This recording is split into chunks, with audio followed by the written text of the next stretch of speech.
రైతులకు అద్భుత అవకాశం. ఆంధ్రప్రదేశ్లో ఇప్పుడు రైతులు తమ పంటలకు బీమా వర్తింపజేసుకుంటున్నారు. టమాటా, వరి, మొక్కజొన్న, చెరకు వంటి పంటలకు బీమా చెల్లిస్తున్నారు.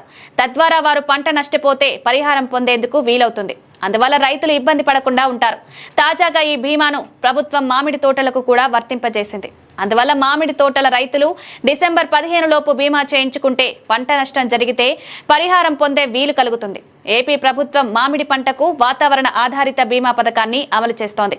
దీని కింద రైతులు ఎకరాకి 2250 రూపాయల ప్రీమియం చెల్లించాల్సి ఉంటుంది. తద్వారా వారికి ఎకరాకి 40,000 నుంచి 75,000 వరకు పరిహారం లభిస్తుంది. అయితే ఇది ఆయా ప్రాంతాలను బట్టి ఉంటుంది.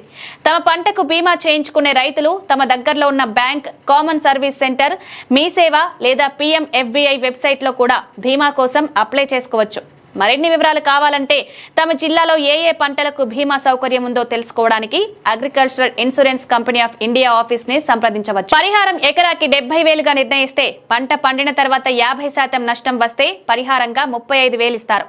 ఒకవేళ మొత్తం పంట దెబ్బతింటే 70,000 ఇస్తారు. ఇలా ఎంత పంట నష్టం వచ్చింది అనే దాన్ని బట్టి పరిహారం ఉంటుంది. ఇన్సూరెన్స్ సంస్థకు చెందిన ఉద్యోగులు పొలం దగ్గరికి వెళ్లి పరిహారం ఎంత జరిగిందో పరిశీలిస్తారు. నష్టంపై లెక్కలు వేస్తారు. ఏపీలో వరి, టమాటా, వేరుశనగ, మొక్కజొన్న, మినుము, పెసర, మామిడి పంటలకు బీమా సౌకర్యం ఉంది. అయితే ఇది అన్ని జిల్లాలకు ఒకే విధంగా లేదు. ఆయా జిల్లాల్లో ఏ పంటలు బాగా పండుతాయో దాన్ని బట్టి కొన్ని పంటలకు బీమా సౌకర్యం కల్పిస్తున్నారు.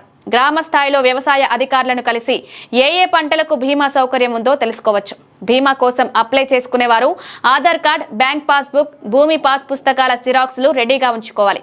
తర్వాత గ్రామ వ్యవసాయ సహాయకుడు, హార్టికల్చర్ సహాయకుల నుంచి పంట వేసినట్లుగా ధృవీకరించే పత్రం తీసుకోవాలి. వీటి ద్వారా దరఖాస్తు చేసుకోవచ్చు. ప్రభుత్వం అంచనా వేసిన దానికంటే దిగుబడి తక్కువగా ఉంటే పరిహారం వస్తుంది.